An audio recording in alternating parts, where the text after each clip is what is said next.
Hi guys, hello, नमस्ते, आदाब, सत श्री अकाल and very very very good afternoon to all of you. Welcome to our YouTube channel. और सबसे इंपॉर्टेंट चीज आज आप लोगों को थंबनेल में डेफिनेटली दिखाई दे रहा होगा कि आखिरकार नोट्स कैसे बनाए जाते हैं। बहुत सारे बच्चों के डाउट होते हैं कि भाई नोट्स कैसे बनाए जाए, है ना।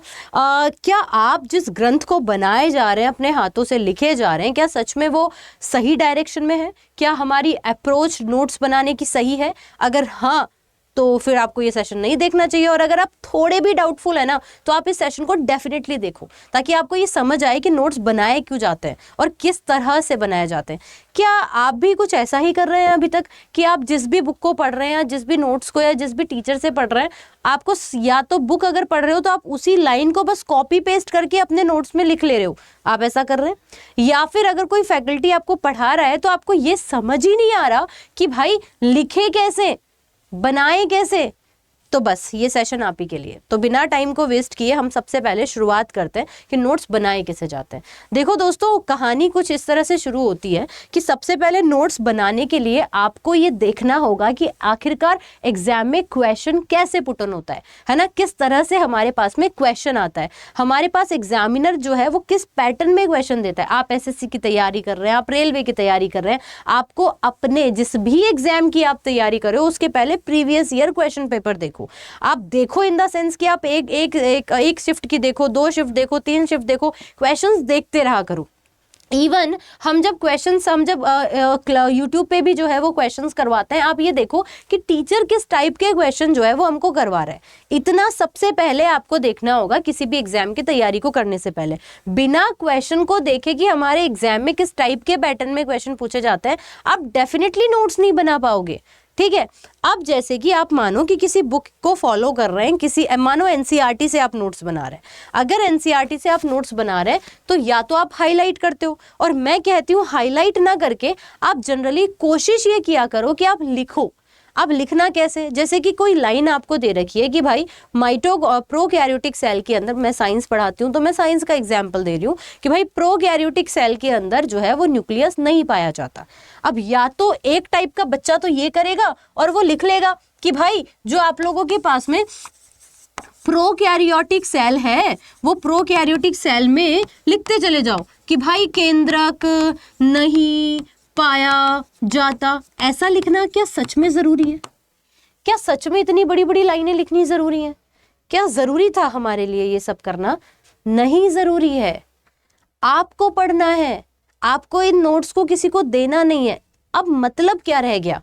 मुझे ऐसा पर्सनली लगता है कि आप इसकी जगह आप क्या कर सकते हैं। आपने लिखा प्रोकैरियोटिक सेल, एरो लगाया, लिखा न्यूक्लियस या फिर केंद्रक और क्रॉस कर दो।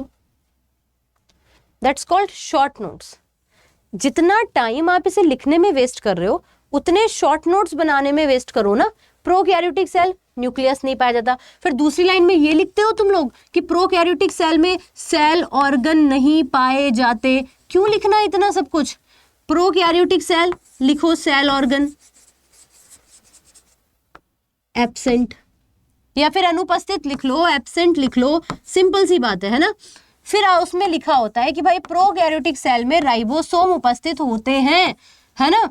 आपको क्यों लिखना इतना सारा कि राइबोसोम उपस्थित होते हैं? आप सीधा यहां पर लिखो भाई राइबोसोम, आपने लगाया टिक। अब आप भूल जाते हो कि राइबोसोम क्या है, तो आप इस याद करने के लिए a type of cell organ, यानी कि आप कह दोगे कि भाई कोशिका के अंग का एक प्रकार है राइबोसोम। बाकी सेल ऑर्गन तो नहीं है लेकिन राइबोसोम प्रेजेंट होता है ना। 10 लाइन लिखने से बेटर है कि इस तरह से जब आप शॉर्ट नोट्स बनाओगे। अब इसका मैडम फायदा क्या होगा? इसका फायदा ये होगा कि जब एग्जाम पास में आ रहा है और आप जब रिवीजन मांग रहे हो तो आपको ये लंबी लंबी लाइनें जो है वो रटनी नहीं पड़ेगी, पढ़नी नहीं पड़ेगी। आपने देखा प्रोकैरियोटिक सेल, केंद्रक नहीं है, सेल ऑर्गन नहीं है, राइबोसोम है ना। इसके अलावा हम जैसे और बात कर रहे हैं कि हमने कहा कि भाई इसके अंदर जो है वो डीएनए जो है वो क्या बोलते हैं, सिंगल डीएनए होता है। और आप कह सकते हो कि डीएनए होता है तो डीएनए पे टिक कर दो। और फिर हमने कहा कि ये साइटोप्लाज्म में घूमता रहता है तो हमने लिखा डीएनए प्रेजेंट इन साइटोप्लाज्म। नहीं समझ आ रहा, यहाँ पे थोड़ा सा लिख दो कि भाई प्रेजेंट इन साइटोप्लाज्म। खत्म। या फिर ऐसे लाइन लिखोगे कि प्रोकैरियोटिक कोशिकाओं में डीएनए जो है वो साइटोप्लाज्म में लगातार तैरता रहता है। अरे हमें क्या मतलब तैर रहा है, ऑब्वियस साइटोप्लाज्म अगर कोशिका का द्रव है तो उसमें तैरेगा ही, बेसिक चीज है। तो आपने लिखा DNA present in cytoplasm, simple, that's called short notes.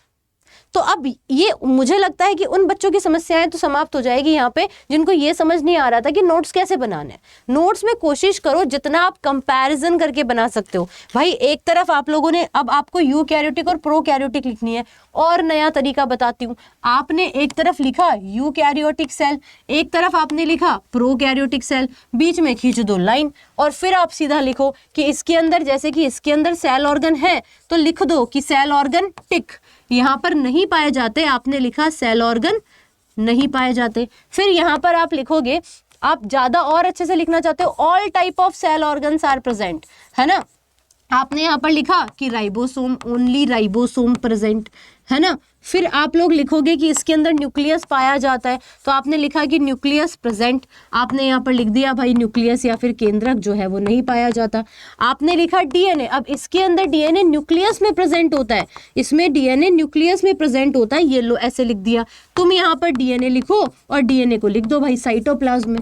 यार कितना शॉर्ट हो जाएगी लाइफ, कितनी शॉर्ट हो जाएंगी कि आप बस वही सीधे क्वेश्चन पैटर्न में पढ़ोगे चीजें। शॉर्ट नोट्स ऐसे बनते हैं, कोशिश करो, क्योंकि देखो ना कि अगर किताब की लाइन छापनी है तो किताब को ही हाईलाइट कर लो, फिर क्या ही मतलब है नोट्स बनाने का, है ना। आप कोशिश करो, आप किसी चीज को इंडेक्स की फॉर्म में रिप्रेजेंट लिख रहे हो, आप जितना शॉर्ट नोट्स बनाओगे उतना आपको रिवीजन में हेल्प लगेगी। अब जैसे माना कि हमने यहाँ पर देख लिया कि यूकैरियोटिक प्रोकैरियोटिक, अब मैडम कोई पढ़ा रहे थे, टीचर कोई पढ़ा रहे थे, तो उसमें हमें कोई नई चीज मिल गई, तो बस यहीं पे ऐड करते चले जाओ ना, क्या दिक्कत है।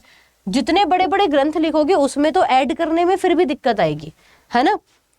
अब ये तो बात हो गई कि किताब से नोट्स बना रहे हैं तब कैसे पढ़े। अब तुम ये सोचो कि मैम जब आप टीचर पढ़ाते हैं तब कैसे बने। तो देखो इसके लिए एक सेशन लेकर आऊंगी कि सेल्फ स्टडी कैसे करें।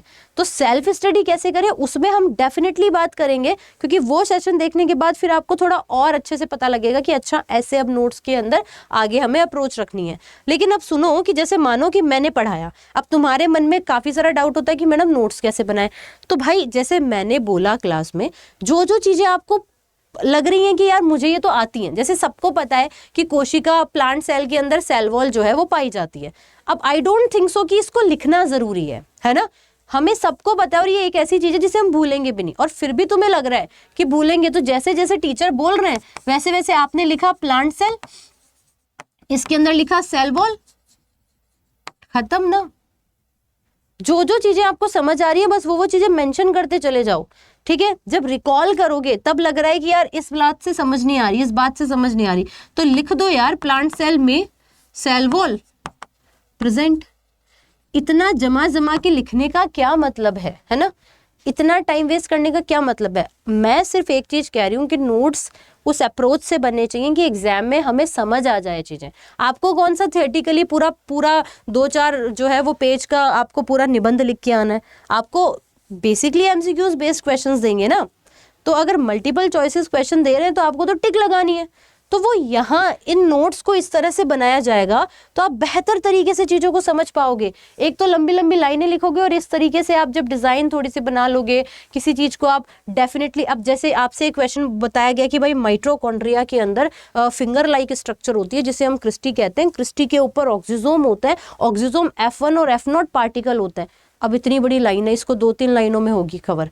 अब पता है सिंपल सा क्या करना, माइटोकॉन्ड्रिया बनाया, फिंगर लाइक स्ट्रक्चर बनाई, यहाँ पर मेंशन किया क्रिस्टी, और फिर इसके ऊपर छोटे छोटे पार्टिकल्स बना दो, इसको थोड़ा जूम करके दिखा दो। यहाँ पर आप लोग इस तरह से इस पार्टिकल को जूम किया तो हमें पता लग गया कि ये F1 पार्टिकल है और ये जो है वो F0 पार्टिकल है, और इनको सम्मिलित रूप से क्या कह दिया जाता है, ऑक्सीजोम कह दिया जाता है। अब जिंदगी में जब कभी ये पेपर आएगा ना तो पेपर में तुम्हें ये डायग्राम डेफिनेटली याद आ जाएगा।